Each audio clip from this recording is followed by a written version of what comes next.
За сайн байцгаана уу. Энэ өдрийн мэндийг хүргэе. Цааш хингаар сурталчилгааныхаа бичлэг тавтан барьлаа. За гадаа өнөөдөр бүрхөө өдөр байна. Шүн бороо орсон, өглөө цас орсон. Тэгээ би сая ямар хувцас өмсөх үү гэж бодож агаад гадаа ер нь бүрхөг ер нь дагаал жоохон бараа хувцалтай гэж тэгээд эсэргээр нь бүр амир зуны палаж өмсчлээ. За энэ удаагийн бичлэгээр би та бүхэнд чигшүүлэгч тосоо сонгоход нь туслаад найрлагаа ер нь яаж сонгох юм? Өөрийнхөө арьсанд тохирсон чигшүүлэгч тосыг ер нь яаж сонгох юм? За мөн дээрээс нь сүүлийн үед айтаахан гараад байгаа тоснууд юу байна те? Сонголт нь бас тос болох үүднээс энэ хөвчлөгийг хүргэж байна. Тэгэхээр чигшүүлэгч тосыг ер нь өөрийнхөө цэвэр яг арьсны төрөл болон асуудал зориулж сонгоно л доо. Хэрвээ одоо арьс чинь те маш их батг гардаг ч байх юм уу те нөхцөлд үүсдэг хар батг ихтэй өдөртөө ингээд тослогдоод байдаг бол те тэр тослогийг одоо ихсүүлэх нөхцөлийг бөглөөд идэг хүнд хэлбэрийн тосыг түрхээд иж болохгүй гэх юм бол асуудалж улам одоо ихснэ. За харин эсэргээрээ арьс чинь маш их улайлттай, эмзэгшдэг те хаврын болон одоо ер нь үдийдтэй салхитай байх үед арьс илүү их таталтаж хуур аашдаг ч юм уу те. Тийм учраас арьсыг эдгэх хэмжээний чигшүүлэлт сайтай тос түрхэх хэрэгтэй байдаг л да. Чигшүүлэгч тосыг ерөнхийд нь нэг эдгээр одоо нэмшлэр хуваагаад идэх юм. Хөнгөнөөс нь ахуулаад одоо өтгөн рүү чагсаачлаа. За хамгийн ихнийх нь жел хэлбэрийн буюу одоо гелийн хэлбэрийн тос гэж байгаа. Гелийн хэлбэрийн тос бол ерөнхийдөө ихийнх нь шүү. Бүгд гээгүй. Ихийнх нь хөнгөн хэлбэрийн хурдан шингэждэг. За ялангуяа батг гардаг те тослог холимог арьсанд их тохирж өгдөг иймэрхүү хөнгөн хэлбэрийн тос байдаг л да. За энээс цаашлаад бас гээлэн мөртлөөсөө жоохон өтгөндөө болоод ирж байгаа жел крем гэж нэрлэгддэг юм байна. Жел крем бол хөвчлэн те бас тослог холимог ч юм уу те жоохон нэг тийм өдөртөө тослог үүсэддэг. За магадгүй яг T-зон хэсгээрээ тослог үүсэддэг хүмүүс илүү их тохирдог юм. Үүний дараа lotion гэж авч үзнэ. За lotion бол яг ийм тим гэж хэлэхэд бас хэцүү. Тослог холимог арьсанд тохирсон хөнгөн хэлбэрийн лошнч байдаг. Дундаж хэлбэрийн лошнж байдаг.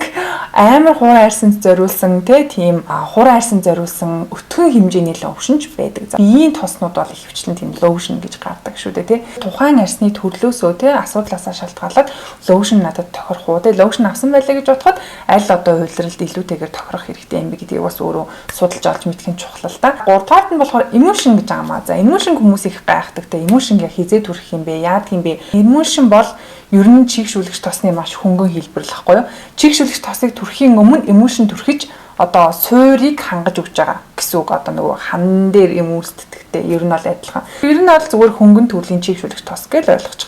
За эмошн ерөнхийдөө ихэвчлэн хөнгөн төрлийн гэдэг утгаараа усан суурьтай бүтээгдэхүүнүүдэд илүү их эмошн байдгийн. За зарим бас сет бүтээгдэхүүнийг хараад хахад шаардлагагүй хэрнээ зүгээр хуур арьсны сет дотор эмошн бас орсон байдгийн. Тэгээд тэр эмошнгийн түрхээд үзэхээр бас нэлээд өтгөн бүтцтэй байдаг ч юм уу тий. Тэр зорилго нь бол ерөөсөө чигшүүлэх гэж ойлгоорой. За сүүлийнх нь крем буюу зүгээр чигшүүлэгч тос. Крем бол за бүх төрлийн одоо арьсанд крем бас гарч байдаг. Хөнгөн төрлийн крем гарч байдаг. За хөнгөн төрлийн кремүүдэнтэй түрүүний миний хэлсэнчлэн жел крем гарсан байдаг. Өтгөн хуран арьсанд зориулсан крем ч гэж гарсан байдаг. Nourishing cream, moisturizing cream, rich cream гэл ямар ч л байсан крем гэдэг нь өөрөө чигшүүлэгч тос юм байна. Тэгэхээр эдгээр дөрвөн нийслэлээс за өөрийнхөө одоо арьсны асуудал болон төрлөөс шалтгаалаас одоо сонгох нь шүү дээ. За энэ дотор найрлага болон бүтэц маш хамааралтай, маш чухал. Бүтээгдэхүүнээ сонгохдоо заавал texture харах хэрэгтэй. YouTube бичлэгээс ч юм уу хүний ярьж байгаа ревюнээс бүтцийг нэг хараад хэр шингэн байна, хэр өтгөн байна, миний арьсанд аль нь тохирохоор байна гэдгийг сайн хараад. За өөрөө мэдэрч үзмээр байгаа бол дэлгүүр дээр очиод сайн тестерлээд бас үзэх хэрэгтэй байдаг. Үүн дээр comedogenic level орж ирнэ. Comedogenic level гэдэг нь өөрөө чигшүүлэгч тосны хэр одоо нөхсөв бөглөх одоо левелийг тогтоогоод байгаа гэсэн үг. Тослог холимог арьстай нөхсвөө бөглөөд одоо батг энэ төр гаргамааргүй байгаа хүн бол comedogenic level 0-аас 2-тойг ерөнхийдөө сонгуул зүгээр байдаг. 3-4-тэй байхаар бол хитрхи жоохон тийм хүндөвтөр тоснууд орж өгдөг учраас хуран арьсанд илүү тохиромжтой. Хуран арьсанд тэдгээр одоо тоснууд их тэжээл өгч нөгөө хамгаалтын давхаргыг бэхжүүлж өгснөөрөө өөрөө арьсыг нимгэн байхаас хамгаалаад үрчлэнээс илүү одоо хамгаалж өгнө гэсэн үг л дээ. За тэгэхээр миний өмнө 30 ширхэг чигшүүлэгч тос байна. 30 ширхэг шүү дээ тий 30 ширхэг чигшүүлэгч тосыг би өнөөдөр ярил дуусахгүй. Тэгэхээр би өөрийнхөө хэмжээнд best гэж үзэж байгаа тий тослог холимогч арьсанд, эмзэгч арьсанд, хураач арьсанд найрлагын хувьд авч үзээд би best гэсэн 10 тосыг хуваалцъя. Бэлгэнд ирсэн тоснууд байна. Талыг нь би өөрөө хэрэгэлдэг тоснууд байна. Маш их таалагддаг учраас өөрөө худалдаж авсан тоснууд ч байна. Номер 1 2 гэж дараалуулсан юм бол ерөөсөй байхгүй шүү. За зүгээр энэ 10 best тосноос би өөрөө хамгийн их түрхдэг, 2 дугаараа түрхэж байгаа. За зуны халуунд ялангуяа их түрхдэг тосыг төрүүлээд ирчээ. Би явчихсан Red Bean гэж ил байгаа. За би энийг 2 дахь саваа хэрэглээд одоо талбай оруулсан явж байна. Түрүүний ярьдаг ихний жээлд хамаарна гэсэн үг л дээ. За энэ бол бүр маш гоё, ямар ч essential oil байхгүй, тий үнэртүүлэгч байхгүй. Тэгээд одоо Red Bean гэдэг утгаараа арсыг одоо эдгэж өгөх зорилттой хөнгөн төрлийн гэл тосгохгүй. За энийг би өвлийн сэрүүн үлрэлттэй хаврын одоо салхитай үлрэлт бүтнээрээ түрхсэн бахад миний 2 хацар хэсгээр хангалттай чийгч чадахгүй байгаа учраас нэмэлтээр би тос түрхэж өгдөг шүү. Тэгэхээр энийг бол би 100% тослог арьстай хүмүүст зуны халуунд тий санал болгож байна. Round Lab-ийн Cica Tree Lotion. За энэ бол бас л award winning тос байгаа бүр. За энийг болохоор ингээд бас яаж хэрэглэснийг нь харж байгаа байх. Энд явж гин. Тэгээ яг нэг олон төрлийн тос ээжэж хэрэглээд идэг учраас өдий хүртэл бусдаар ганцхан энэ тостой байсан бол элитийн дуусгацсан л байх л та. За энэний найрлагыг бол заяа би зүгээр 100%-аас 60-70% нь тайвшруулах найрлага гэж хэлж чадна. Бүр тэр чигтээ амар их чигшүүлэх одоо тайвшруулах найрлага. Тэгэхээр эмзэг арьстай тэгээ батг гардаг хөнгөн төрлийн тийм тос хэрэгтэй хүмүүст их зүгээр lotion төрлөн шүү. Нөгөө тослог, холимог тийм батг гардаг тэгээ эмзэг тийм арьсанд тохирсон хэлбэрийн хөнгөн ийм lotion хэлбэр. Бас өөрийнхөө хувьд best гэж бодож байгаа бүтээгдэхүүн байна. Banobagiгийн Calming Care. За энэ Banobagi болохоор Cake Love дотроо ихэвчлэн дандаа ийм сайн найрлагатай бүтээгдэхүүнүүдээрээ бас яа. Ер нь бол би Cake Love дотроос хамгийн сайн брендийг нэрлэх юм бол Banobagi гэж хэлэх байна. Ерөнхийдөө бол нөгөө нэг энэ чигшүүлэгч тос нь пад нь тэ цэвэрлэгч нь өөрөө айгүй тийм гоё айтайхан найрлагатай ямар ч тийм үнэр танаар байхгүй. Ер нь миний энэ ширээндээ байгаа 30 тосон дотор алкогол байхгүй. Ер нь алкогол гэж юусоо дуртахгүй авчих угаасаа байхгүй нь ойлгомжтой. Энэ болохоор нэг юм жели хэлбэртэй тэгээ нүүрэн дээр гараад нэг гоё хөнгөн ингэ шингэждэг. За ялангуяа холимог те над шиг ийм жоохон тослог үсгээд байдаг тийм арьстай хүмүүст их тохирохоор би бол одоо энийг те яг өдид бол түрхэхэд бол асуудалгүй. Энийг шууд ингээл түрхэл 100 хүртэл бол ямар ч гэсэн түрхчихээр 100 ч ер нь бол түрхчихээр тийм тос. Миний хувцастай зохицоод байна үгүй юу. Дараа Banobagi-гийн энэ тос орж ирнэ. За энэ тосыг оруулж ирэхгүй бол алдас олох байлгүй дээ. Ийм болтол нь түрхсэн байна. Маш дуртай хэрэгэлсэн байна. Өмнө нь надад жижигээр сетээр явуулж исэн. Тэгээ жижигээр сетээр нь хэрэглээд тос нь ямар айтайхан юм бэ? Тонер нь ямар айтайхан юм бэ? Серум нь ямар гоё юм бэ? Серум нь бас ингээ усан айгуу гоё айтайхан бүтээгдэхүүн байдаг. Таиландд ер нь нэлээд хэрэгэлсэн байна энийг. Яг тэгэхээр амар халуун байсан. Амар халуун. Тэгээд бүр хөнгөн төрлийн тос төрөхгүй бол батга амар гараад тэ. Тэгээд энэ бол яг гоё болчихсон. Үүн дээр нэмээд одоо бас хэрэглээд дуртай байгаа нэгэн гоё тос оруулъя. За энэ бол шинэ тос байгаа. Шинэ тос за бүр ингээд найрлагын тайлбар нь ч Google дээр орж амжаагүй. Би энийг бол нэлээд түрхсэн. Ийм болтол түрхсэн маань. Ер нь бол gel cream гэж бол ойлгож болно. Хөнгөн бүтцтэй. Тийм айхтар крем бол ерөөсөө биш. За бүтцийн хувьд бол Dr. G-ийн Red Blemish-ийн бүтцтэй төстэй гэж хэлж болно. Зарим тослог холимог арьстай батг гардаг хүмүүст зундаа жоохон хүндтэй ч магадгүй. Миний хувьд бол яг одоо болж байна. 100 нимгэн түрхээд хэрэгжилж болох байх гэж бодож байна. Хавар намрын улиралтай өвлийн улирал бол энэ бол надад яг гоё тохирохоор санагдаж байгаа. Эмзэг тийм холимог арьстай хүмүүст бол их гоё байхаар санагдсан. Энийний эссенсийг нь амар туртай хэрэгжилж байгаа. За дараагийн би оруулах 5 тосыг би хур арьсанд зориулж зөвлөмөр. За best Dr. G-ийн энэ орж ирнэ. За энэ бол бүр үнэхээр Moisture Relief Cream гэж аахгүй. За энэ чинь болохоор яг үнэндээ 2 төрлөлтөө. Нэг нь гэл хэлбэрийн, нэг нь крем хэлбэрийн 2 төрлөхгүй юу Dr. G-ийн.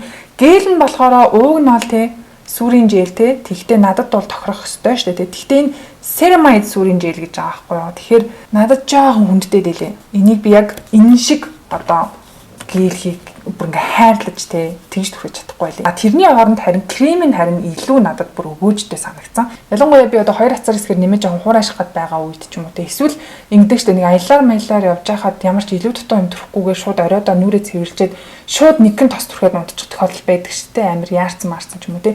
Тэр үед бол би шууд энийг түрхээд унтчих болохоор ялангуяа хувьд бол эн чинь бүр битүү ceramide-тэй амар олон төрлийн зүгээр арсыг нөхөн төлжүүлж тэжээл өгөх тийм найрлагатай байхгүй. Тэгэхээр би ялангуяа хурай, эмзэг, за тэгээ жоохон экзем үүсдэг ч юм уу те эсвэл нөгөө нэг жоохон даарж хөрсөн үед арьс илүүтэйгээр улайдаг те таталдаг тийм арьстай хүмүүст энийг бол санал болгож байна. За дараагийн хурай арьсны best тосыг Ilionыг оруулж ирнэ. За энэ бол оруулж ирэхээс өөр аргагүй тосоо. За энийг бол тэ нэг ингээ аваад тавьсан байхад заяа те хурай арьстай хүн бол нүүрэндээ түрхэж болно, биендээ түрхэж болно, гарандаа түрхэж болно, хүзүүндээ түрхэж болно. За тэгээ нөгөө том ийм савлгаатай учраас тэгээ нөгөө хүүхдэд ээж түрхсэн болон 350 мл-ийн бүр савлгаатай байхгүй. Тэгэхээр энэ бол бүр үнэхээр нөгөө олон төрлөөр хэрэглэж болохоор тос тэглээгээд нүүрний муу тос гэсэн үг ерөөсөө биш байхгүй. Тэр ч ихтэй амар олон төрлийн церамайдтай болохоор арсыг айгүй сайн чангалж өгөх зорилттой юм лошн байна. За энийг бол би хураа эмзэг те аль болох тэгэж одоо улаагаад байдаг тийм арьстай хүмүүс санал болгоно. За үүний дараа чаас хураа арьсанд за энийг оруулчихгүй бол болохгүй. Milk Teasling энэ бол бүр супер гоё тос байгаа. Серумыг нь би бүр хэрэглээд дууссан. Хоёрыг хэрэглээд дуусгасан.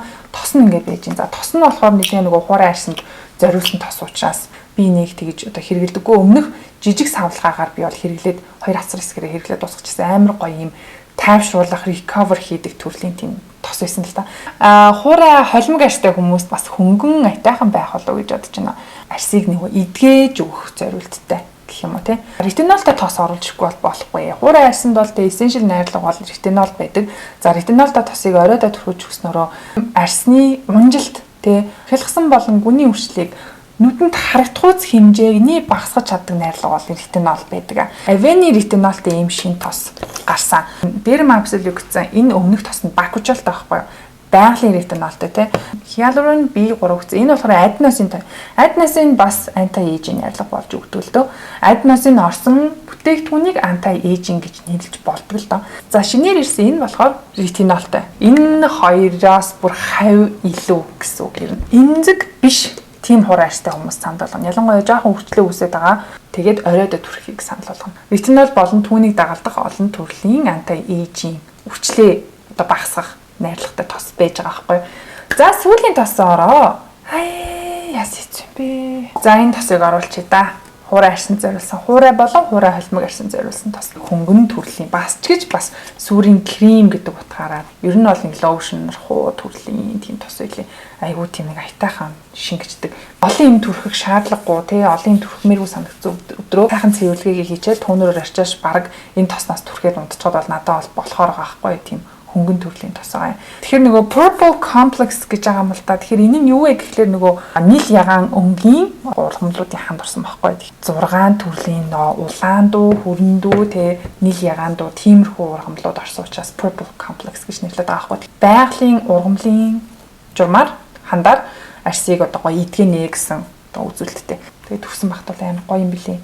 Арьсыг ингээл нэг тэрэл амаар. Та бүхэн ямар ч байсан өөрийнхөө арьсны төрөл болон асуудал тохирсон чийгшүүлэгч тосыг заавал түрхэж байгаарай. Өглөө оройдоо чийгшүүлэгч тос түрхэхгүй байгаа арьс чинь өөрөө эргээд асуудалд орж эхэлдэг шүү. Яаж ч байсан одоо батг гараад тий тослог үүсээд ч юм уу ер нь чийгшүүлэгч тос түрхэхэд төвхтэй байсан ч гэсэн өөрийнхөө арьсанд яг тохирсон тийм хөнгөн төрлийн тосыг заавал түрхэж байгаарай. Хуурай эмзэг улаан арьстай хүмүүстэй улаалтаа лазераар арилгая гэдэг. Тэр чинь өөрөө арьс чинь гэмтээд салхинд гэмтсэн тийм улаан байгааг ерөөсөй ойлгодоггүй.